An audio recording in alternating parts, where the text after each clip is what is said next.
माँ, तुम रो क्यों रही हो? बेटा, तेरे नाना जी की तबीयत बहुत खराब है।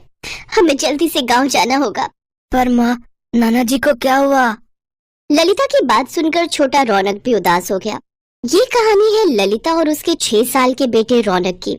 ललिता के पति मुकेश की बहुत पहले ही मौत हो गई थी। मुकेश के जाने के बाद रौनक की जिम्मेदारी ललिता पर ही थी। वो मेहनत मजदूरी करके रौनक और अपना पेट पाल रही थी। उस दिन ललिता को पता चला कि उसके पिताजी की तबीयत बहुत खराब है और वो अपनी आखिरी सांसें गिन रहे हैं। ये सुनते ही ललिता ने फौरन कुछ कपड़ों की एक पोटली बनाई और रौनक को साथ लेकर रेलवे स्टेशन की तरफ पैदल ही चल पड़ी। माँ, हम ट्रेन से जाएंगे? हाँ बेटा, इस टाइम गांव जाने के लिए कोई बस नहीं मिलेगी, इसीलिए ट्रेन से जाना पड़ेगा। अच्छा सुनो माँ, कुछ खाने को है क्या? बहुत भूख लग रही है। ललिता के घर से रेलवे स्टेशन की दूरी बहुत ज्यादा थी और पैदल चलते चलते रौनक को बहुत तेज भूख लग गई थी।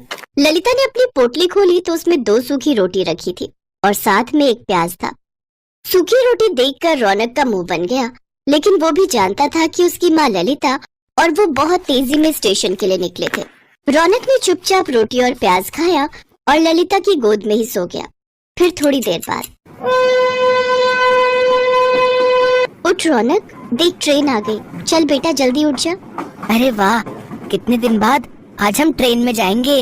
रौनक को ट्रेन में बैठने की खुशी थी, लेकिन ललिता के आंसू थम नहीं रहे थे। उसे तो अपने पिता की चिंता सता रही थी। पूरे सफर के दौरान रौनक बस खिड़की के पास बैठकर बाहर की चीजों को निहारता रहा। वहीं ललिता बस सीट पर पीछे सिर टिकाए बैठी रही और अपने पिता की सलामती की दुआ करती रही। लेकिन ऊपर वाले को तो कुछ और ही मंजूर था। ललिता के पिता की मौत हो चुकी थी। उस दिन ललिता बहुत रोई। पिता का अंतिम संस्कार कर ललिता रौनक को लेकर वहाँ से चली आई। पिता के गम में वो ये बात भूल ही गई थी कि उसके साथ छोटा बच्चा भी है और रास्ते में। माँ, भूख लगी है। रौनक की बात सुनकर ललिता को होश आया। उसके पास रौनक को देने के लिए कुछ नहीं था। तभी वहाँ से एक आदमी गुजरा जो चिप्स और केक बेच रहा था। भैया, चिप्स है क्या? नहीं, चिप्स तो नहीं है, लेकिन बस ये एक केक बचा है। अच्छा, कितने का है? छोटे वाले तो सारे बिक गए, बस ये 60 वाला है। बताइए, दे दूं? ललिता ने अपनी साड़ी के पल्लू में लगी गांठ खोली तो उसमें कुल मिलाकर बस 40 रुपए ही थे, जिन्हें देखकर वो केक वाला खुद ही वहाँ से चला गया। रौनक भी समझ गया कि केक लेने के लिए उसकी माँ के पास पैसे नहीं है और खिड़की की तरफ देखने लगा। रौनक बहुत ही समझदार था। उसने अपनी माँ से फिर कोई जिद नहीं की। कई घंटों के सफर के बाद ललिता और रौनक अपने स्टेशन पहुँच गए। वहाँ पहुँचते ही रौनक रोने लगा। ललिता समझ गई कि अब रौनक से भूख बर्दाश्त नहीं हो रही है। तभी वहाँ एक दुकान से आवाज आई, पूरी सब्जी खा ले, 20 रुपए में ही है। उस आदमी की आवाज सुनकर ललिता को ऐसा लगा जैसे उसकी मुराद पूरी हो गई। ललिता ने सोचा कि वो 2 आलू पूरी खरीदेगी, एक रौनक खाएगा और एक वो भी खा लेगी। उसने भी तो 2 दिन से कुछ नहीं खाया था। ललिता ने 40 रुपए देकर आलू पूरी खरीदी। वे बहुत थोड़े से आलू और सिर्फ 2 ही पूरियां थी। ये देखकर ललिता ने अपना डिब्बा भी रौनक को दे दिया। रौनक ने पेट भरकर खाना खाया और फिर शाम को।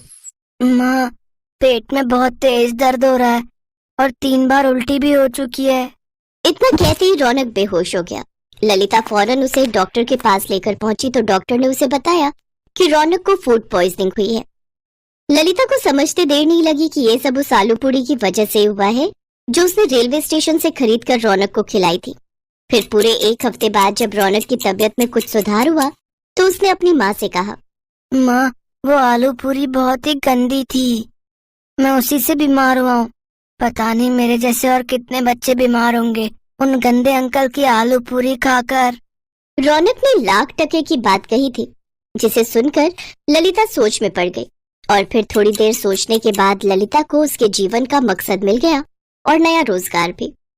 ललिता ने स्टेशन के पास ही अपनी नई झोपड़ी बनाई और वहीं बड़ी सी कढ़ाई रखकर एकदम ताजी आलू की सब्जी और गर्मा गर्म पूरियां तलने लगी। आ जाओ, बस 20 रुपए में 6 पूरी और ढेर सारी सब्जी खा लो। उसकी बनाई आलू पूरी बहुत ही स्वाद बनी थी और सिर्फ 20 रुपए में अब वहाँ हर किसी का पेट भर रहा था। तभी वहाँ एक औरत आई। उसके साथ एक छोटा बच्चा भी था, जिसे देखकर रौनक ने कहा, आराम से खाओ और जितना जी चाहे उतना खाओ। इसे खाकर तुम्हारी तबीयत खराब नहीं होगी, क्योंकि ये आलू पूरी मेरी माँ ने बनाई है उन गंदे अंकल ने नहीं। मासूम रौनक की बात सुनकर वहाँ खड़े सभी लोग हंसने लगे और सामने खड़ा आदमी अपने बासी आलू पूरी के डिब्बे समेटने लगा।